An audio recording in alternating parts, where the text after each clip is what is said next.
do. I want to thank some people first. Everyone in the room deserves the thanks because, like we've talked about the last couple of months, and everyone is part of what we do. But specifically, I want to thank Lindsay Dyer and Jenny Mache for the table pieces and kind of organizing a lot of this stuff together to make it look nice and put something together for the seniors. So give them a round of applause.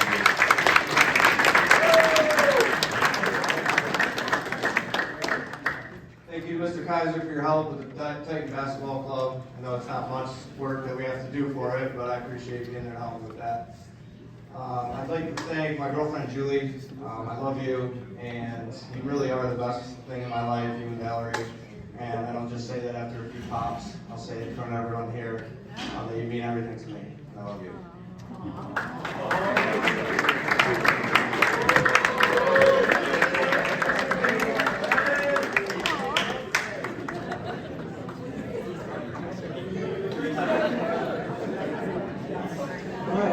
I also want to thank all the coaches, and I love you guys too. I don't have any flowers for you guys, but from the coaches to the players, you know that I do say that word a lot. I feel that love is important. It makes our family, that's what we lean on there.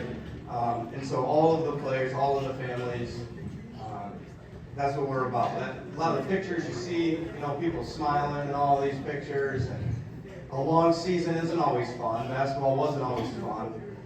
But through the hard work and through your perseverance and doing it together, I hope everyone learned a lot about themselves and about how to improve the situation, because we did find a way to do that. Everyone in this room cares a lot about basketball. I wrote it down here, caring about it is the thing nowadays. Like, we are invested in basketball or in soccer, and that is our thing. And today's atmosphere is crazy. And while not everyone was happy with my job or me personally and specifically, there was never issues like at other schools. And everyone was very respectful, whether they agreed or disagreed with the things that I did. I just want to share two stories, because sometimes when you are on the inside looking out, things look rosy on the other side. So there was a 20-win team, a girls team, and they were, at the time, I think 13-1. And one girl that played a lot, she didn't play at all that game because of matchups or whatever. And before the coach left the locker room after their win by 20 against an undefeated team, there was a text message on her phone that said, "Coach, why didn't my daughter play?" And that never had happened at any point. There was never a text message to me that says, and that says a lot about the parents in this room. Because that happens all the time. And how disheartening would it be to win against the top 10 team in the state, and the first thing you see is, why not me? The second story comes from the Clarkston team, because we played them. They beat us up. They were a tough team, I thought, this year. And I work with a parent, or I know the person I work with knows the parent. And the first thing they said to me about Clarkston is, man, they're struggling at the end of the year. It's coaching. Obviously as a coach, when they go, well, talk to me about that. What do you mean? And they said, these kids just have no confidence. They're scared to shoot the ball. I want you to put that in, that was the Clarkston team that shot about 312 three-pointers against us. And now when we start missing, the attitude is they're scared to shoot, and I know that exists everywhere, but I also think that's something that we kind of looked in the face and said, it's all of us, and we all found a way to get better. And I just hope you see that everywhere people say things like that and see it differently from the inside looking out. And then we do have things, we have a great thing with family and team here, and basketball is fun. And a lot of it is fun for me because I don't have to hear those things or get those text messages, which I really appreciate.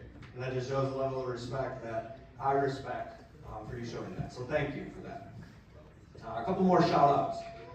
I usually do one single person on time, and I will have a few individuals, and then actually both freshman and JV team. I'd like to say something too. But the first is Devin Young, and this was already planned. I did this last year too, but it's hard not to. You can clap after here, but after it's fine. But Devin just one thing I noticed with like the first day he came up, and I said, hey, throw the pass like this instead. And just made eye contact. It was like, yeah, I got you. And like that says a lot. I got you. And like sometimes when we mess up and we hear like, really, or just like, did the message get through? And that says a lot. Just body language and making eye contact. So I wanted to point that out. And I also wanted to apologize to the Young family for not putting Devin on the honor roll there, because he is one of the better students. And if you know me, you know school is very important. And no excuses. I made a mistake on that. So I want to give him that recognition for being on there, Devin.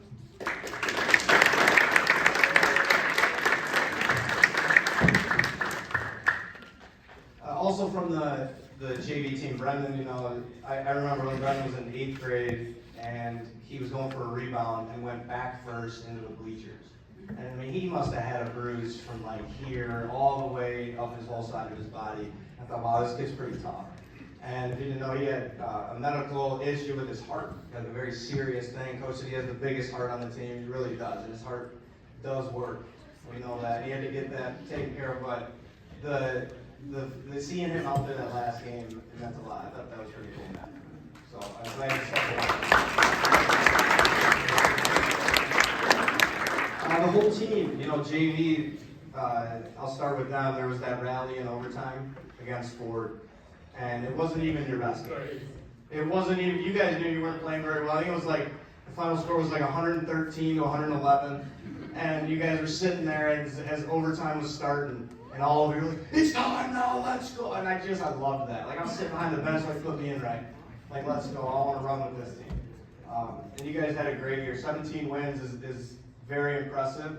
And still the only team since I've been here to have a winning record on freshmen, and the only team to have a winning record on JV in 6 years. So.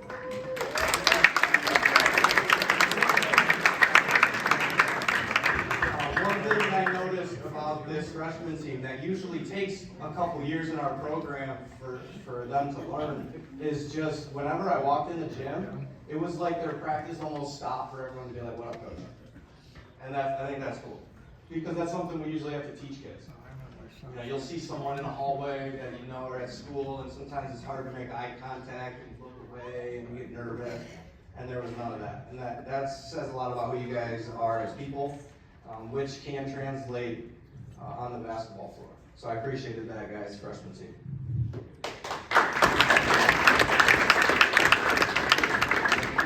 For our varsity guys, just kept grinding. I know most people know the situation. We won 2 games last year. And this year we improved. And it's still, I love that about these guys. It wasn't good enough. It wasn't good enough by any of our standards. And it's easy to see after the year some of the things might need to change or that we need to step up. But before I talk about those things, some of our accomplishments. There are a lot of wins in the season, whether or not you see them on the scoreboard at the end of the game. Every single player on our varsity, that's the first time they've beaten Eisenhower since they started high school. Probably Matt Lowe too, since junior high. And that is an accomplishment. Not only did we just beat, it might be even every single sport. That might be the only win we've had against Eisenhower. And we did it by 20. Like, that was awesome. And then you guys dumping water on me. That's, in basketball, probably his idea. But in basketball, you don't usually get a bath after because you're in the gym. So that's something I'll never forget, guys. And just the look on Sam's face as he's like, and I'm like, here it comes. I could tell it. And then Kingston's running around the corner with his camera out. He's half dressed. His game's been over for 3 hours. Other things, and we learned to trust each other. We were a different team at the end of the year. We were a completely different team. Even the point where we all had a little team meeting and said things aren't that much fun, the end of the year was a lot more fun. And it was just the way we approached it, the way we did things together. We started to trust each other. Our execution, especially on baseline out of bounds, just watching us slip the screen and watching the other coach go crazy, us running our plays and executing, it was fun to watch. And it definitely was a lot different than the way we ran things last year. So I had said to them near the end of the year, one thing that I thought you don't just snap your fingers or you do one workout and now you're good. It's a process. And one thing we couldn't do last year was we couldn't handle the press. We couldn't even get the ball over half court most games. We figured that out. When people started pressing us, then we scored. We were saying, thank you, please press. Then it was, they stopped pressing, we needed to remember the plays. We'd have 4 guys maybe do it right, and 1 guy not remember. And to be honest, this team has probably executed and remembered our stuff better than, we had more stuff in this year than we've had in many other years, just because we could. And we could keep putting different out-of-bounds plays or half-court sets in. After that, we had to learn we were running stuff right, but we had to learn how to trust each other. We wouldn't take the right shot because we didn't trust that our teammate was going to make it. We're breaking the press, we're running stuff right. Now we're not passing to the right play because we had to learn how to trust our teammates. And I thought we did that. And then the last part, which we didn't do, is we didn't make enough shots. And if you just look at our shooting percentage from 3-point, the 2 leading 3-point percentages on our team are our 2 centers, Jordan and Landry. They were the only 2 to shoot over 32%. And like an average shooter, and this is motivation for you guys here, an average shooter will make 1 out of 3. And that's just something, if we make 2 more of those threes to be just at average, and we make 2 of those layups we miss every game, we're 10 wins or more. And it is a small margin. It's a very small margin. But that isn't easy to get to. I mean, that takes the prep for months, and it takes the mental part of the game that we had to get to, and that we can still get to for those guys that have the chance to do that. And then lastly, too, just always something that is just to become that complete team and do more stuff all together, because you're going to see, like, these guys coming up have their thing, but you guys got to do a good job of getting to know these guys. And you got to do a good job of bringing them in, because that's an important part to have success at the next level. It's not JV anymore. It's not freshman anymore. You got to be locked in for 32 minutes, and that's what I mean. Like that last step of, hey, we make a couple more shots, just comes down to being locked in all the time in practice and all the time in games, and we can get us there. I got this letter I want to share. So I wanted to read it word for word, but it's over there. And it was from Peter Lucido. If you know him, he's the district attorney for Macomb County. And he wrote a letter and sent it to us in the mail, to us, everyone in this room. And it was right after our Eisenhower win. And one of the things in the newspaper article that I had said was that sports reflect real life, and it's how you respond when things aren't good. And he really appreciated how we did that all together. And he wrote us a letter. I think that's pretty cool. That he would write us a letter and attach to a newspaper article and send that to our guys and say, keep it going and keep up the good work. Because what we do sometimes, we don't see it in the big picture outside of here, or we don't see how other people perceive us. Anyone can go, wow, Stevenson got a win, great, cool. And he took the time. He's not he might be a basketball guy, but he works as a politician, as a lawyer. And he took the time to send that to us. So what you guys do does matter. And how you approach victory or failure matters, and people see it.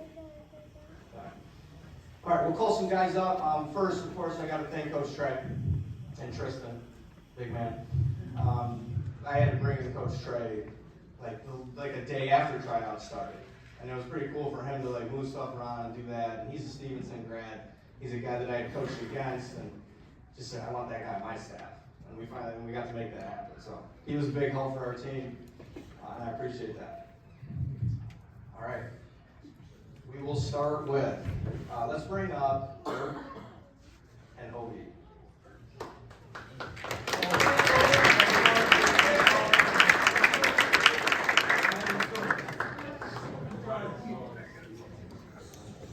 You can just stay right here, guys. I'm just kidding. These guys came up and helped us out. Ovi got to come up early in the year, more of a fifth quarter guy, just because he got some big size and in practice. I remember that first time these guys were really letting him have it. Being a freshman, and it was like at every opportunity they could get after Ovi. That was a great learning experience. That was fun to watch, that interaction too. But Ovi's going to be a player, and he competed even in those practices. And hopefully next year he'll be ready to push our other guys too. And Erkinen came up, his first varsity game, I mean, he scored double digits. I think he had 9 or 10 points. There was no fear in his eyes. And like Coach Ray said, I mean, he's going to be a player. So let's give it up to these young guys.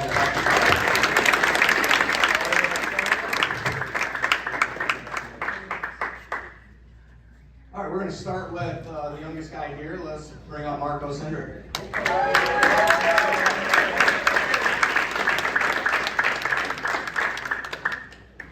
Marco got his varsity letter last year.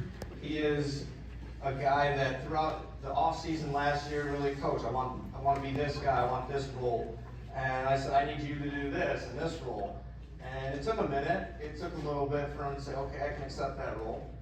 But even after the end of the year, he exceeded that. And you could see in our district game, he was one of our best weapons out there. He played fearlessly. He played with confidence. And the biggest thing was he got in the weight room in that off season, which helped him out a lot. I'm excited to see what he does this summer.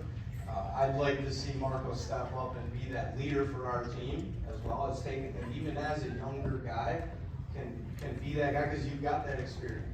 All right, you had a great season. Your defense picked up at the end. We asked you to do a lot. We asked a lot of the guys to do a lot of different things, and you never back down from that. Marco Sindrick.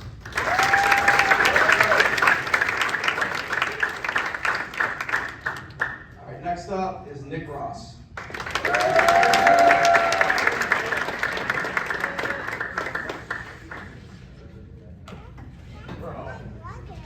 Coaches and I, we selected some postseason awards here. The most dedicated went to Nick Ross, and also the Coach Morris Award, which is who will be a coach one day. And I definitely can see Nick with that whiteboard, throwing markers, and getting his guys going. He's a team guy. He's a family guy. Talk about a tough goal. You know, he came into the year and we told him, hey, you're going to be at this spot as a backup, as a point guard during practice. And that's not easy to do for 4 or 5 straight months. And even Coach Trey and I, we would say, like, we really appreciate what he did day in and day out, because you have to sacrifice not being in the stats or getting the playing time that you want. But that is a role that every team has and every team needs. And Nick did that very well. And he was still a leader through that. Nick Ross.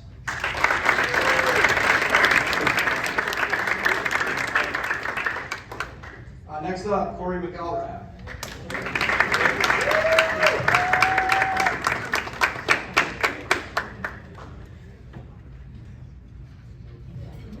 Hey, Corey's that guy that has that smile too as he comes up here. We got him his best teammates here. You can see it. He's like, what up, Coach? You know, it's just fun to be around. His teammates love him. He's a funny guy. There's probably about 4 million inside jokes that I have no idea what they are. But even like that picture that popped up there with him in his sandals coming in, just having a good time. And I just, you know, that means a lot to have on a team. That is a big role and a big piece that we have. And honestly, Corey came in, I was like, all right, you might be this defensive guy that we have, but his shot improved throughout the year. And when he did get his chance to get in, he was going to show you that his shot has improved. There were shots that were going to go up, and he was knocking some down. And I can see Corey, if he gets physically stronger and really dedicates himself to that aspect of the game, could be a big piece for our team next year. Corey.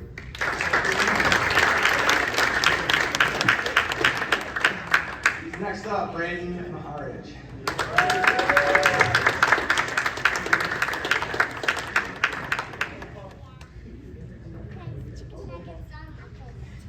All right, Bray has all kinds of potential. Bray's one of my favorite guys. I talk with Coach all the time about how solid of a shooter, how much of a weapon he can be. And for me, it was trying to find a way to get him to be that same guy that we saw against like Clarkston, where he's making some threes, or Romeo, he's coming out fearless, and finding that groove and that rhythm for every game and for every practice. And I think that's just something that would come with the weight room and with all-season Bray, is doing these things with your teammates too, so that when you go out there's no more thinking. And sometimes it's like, if my feet are this way or this or that, like, dude, you're a good shooter and a good player. And so we need to keep it as basic as it is and just let you play. All right, so this summer is going to be huge for you. All right, to build on what you did, and there's a great future for you. Braden Maharaj.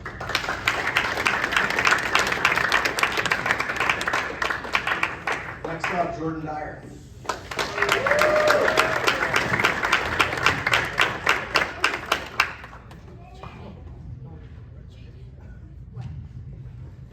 All right, Jordan this year was voted by us as our most improved player award. Some of that just has to do with the fact that his knees were like 80 years old in the beginning of the year.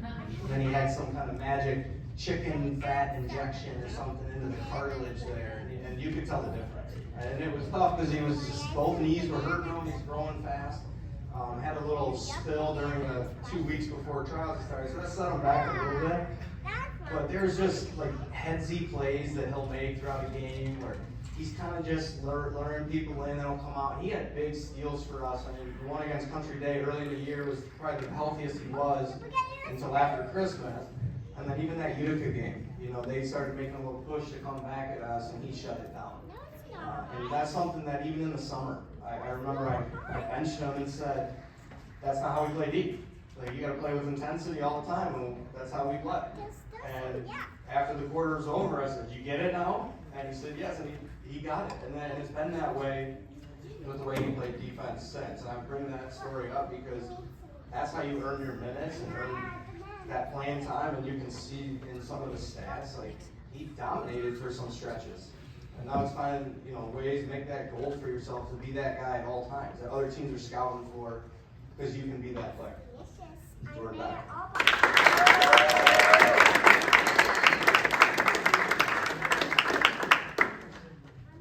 Caleb Shea.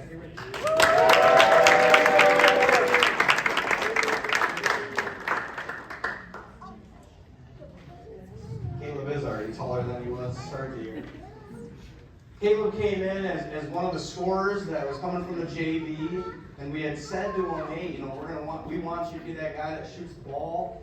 And one thing that I had told him, like, to figure out what his role was going to be is not shooting it every time, or we're not running, let's say, plays off the screens as that kind of a shooter.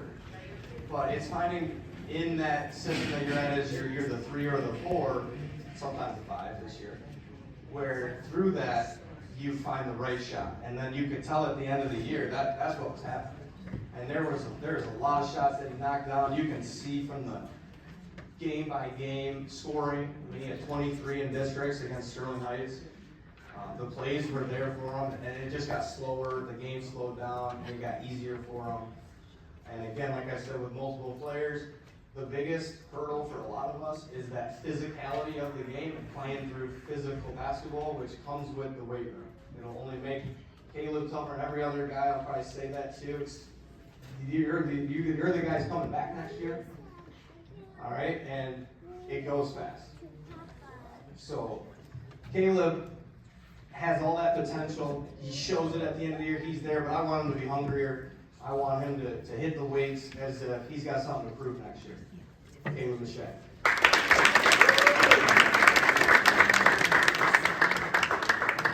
I also did not do this intentionally. The Coachability Award was also given to Caleb Michelle. I just love coaching everyone equally, so I left it blank and couldn't decide it wrong.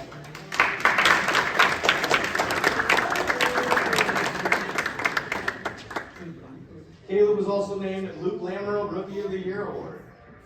And that's all, there we go. That's all of our underclassmen and their awards. Okay. The seniors here have also been donned with a few of our internal awards here. So we'll start here with Timmy Kaiser.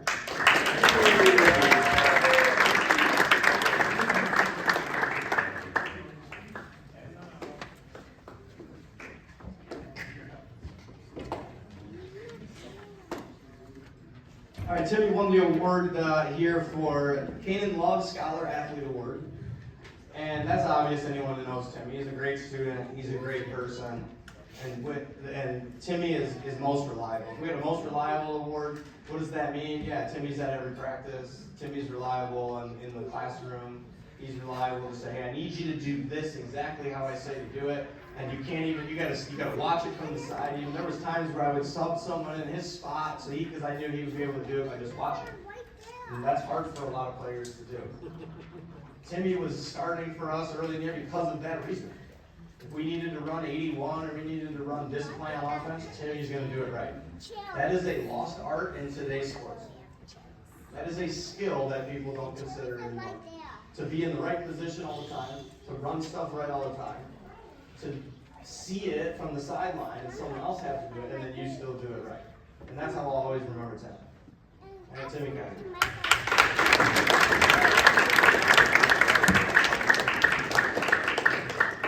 Next up, Landon Cutler.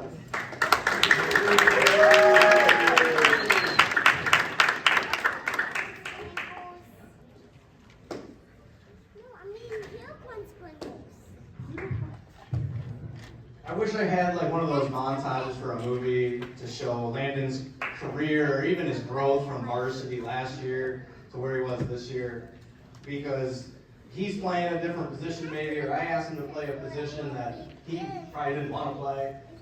But in last year, it probably would have been like, that's not my position, that's why I don't even give this, I missed this shot, or whatever. And it came into this year too, I'll cover that kid from Clarkston, I don't need help. And he did, and in the second half, that kid only scored 2 points. And even like Roseville, before he got kicked and the guy had to go to the hospital, he was balling. Yeah, that was a tough break for our team. But when there were multiple games where I was like, let's go. And even senior night, I mean, I'm looking at Trey like, let's go Landon, because he was dominating that first half. And I think that's something that's the reason why I coach and that we do these things, because he did make that progression and growth and have those moments and those memories that we created. Landon Cutler.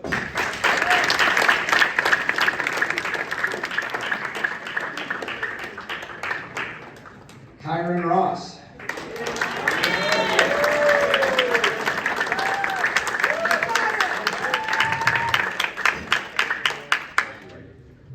Every time I see Kai, I tell him how much I love him. He's that guy that's in it, because I see him so often in the gym. I think he was sleeping today at about 4 o'clock. There was no one in the whole school, and he just was out in the gym. That's how much the kid loves being up there. He is always there. He's always, whether he's playing basketball or not, he just loves being around Stevenson and around basketball and around you guys. And I think that's really cool. Kyron won the Milan Weathers defensive MVP for us. If you watched him, I mean, there's like some freak show highlights where he's jumping above the rim to swap people and get his hands on the basketball. There's a lot of times you just, whoa, and wow. I think there was one more no, just the defensive award for Kyron. And also, like I said, when he's not in the gym, that's when it's going to really notice that the senior class has moved on. Like that's just something that will be very strange for the whole school to get out of that gym area, and that says a lot about you, Kyron, and the legacy and the memories that you made for everyone through Stevenson. Kyron Ross.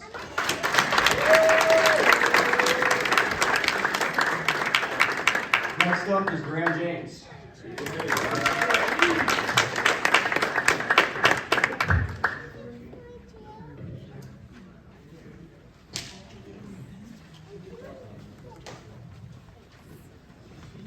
All right, Graham got a few different awards voted out by us.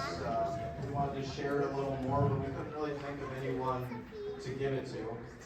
So the most important to me, he won the Hustle Award. That's obviously, you watch the kid plays all over the place. He was the biggest heart award, for that same reason. But more importantly, it was the Titan Award and what it means to be part of Stevenson Titans and be part of Stevenson Titan basketball. He's a good student. He's a tough kid. He's learned. He learns and gets better. He learns from mistakes. He knows what he's good at and not good at. He's the most consistent guy we have. We went through one period this year of just keeping stats for everybody. And like one round, this kid would hit 9 threes, and the next round he did 1. But you could always count on Graham. He would hit the same amount every single drill. And we knew every game what we were going to get from Graham. And just as a kid to be around and to be a leader of our team, he was a captain. It's a guy that we're going to miss going forward. Graham James.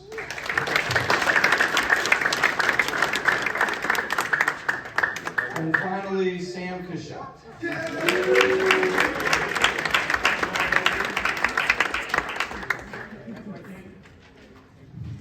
All right, Sam was awarded our most valuable player. Yeah, he can play. He can play. He can put that ball in the basket. He's physically gifted. He's got the size and the strength to do what he wants with the basketball in his hands. And one thing, all of that is, everyone knows that. But how I'll remember Sam is, Sam pass, in the beginning of the year, Sam pass. And it was like, well, we need this, I'm the only one scoring in the first. Like, I understand that, but your teammate's going to get better because of you. And he did do that. He literally tried to do that by the end of the year. And I give him a lot of credit. I've coached kids here who have gone on to play college, and I've had that same message for them. Like, pass. It'll make our whole team better, make the right play. And it never happened. And they went off and they played college, and they're doing fine right now. But that shows a lot. Like, Sam wants to win, and he wants to do it with his team. And he made some sacrifices. Like, he probably would have shot this shot or that shot, but he made the right basketball play by the end of the year. So I appreciate that, Sam, because no one got coached harder than you did. No one got yelled at more. No one got benched more. No one in practice just said, just go. And it got the wrath of me as a coach. And I've definitely calmed down a lot in the last couple of years, but not with you. And so that's tough. And I appreciate you sticking with me and not getting discouraged and getting better. You did. And that shows your character. Thanks, Sam, for the shot.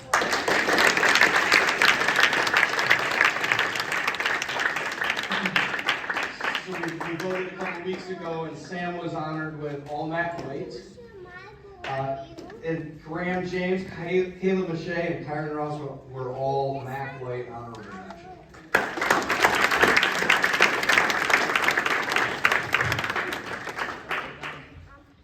It's crazy how the year is so long and it goes so fast.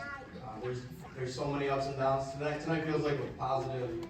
It's also sad to say goodbye, and it's exciting to start over for a lot of guys. But I hope you guys always take with you the lessons that I taught you, regardless of the basketball stuff. And the relationships we had, the fun stuff we did together, because that's what means the most to me. And the more of those things we do, I think the more success we will have. Your 2024-25 varsity basketball season.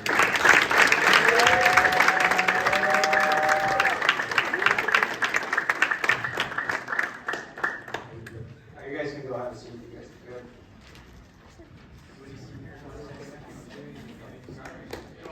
Any seniors coming? You got 5 minutes, seniors, if you want it.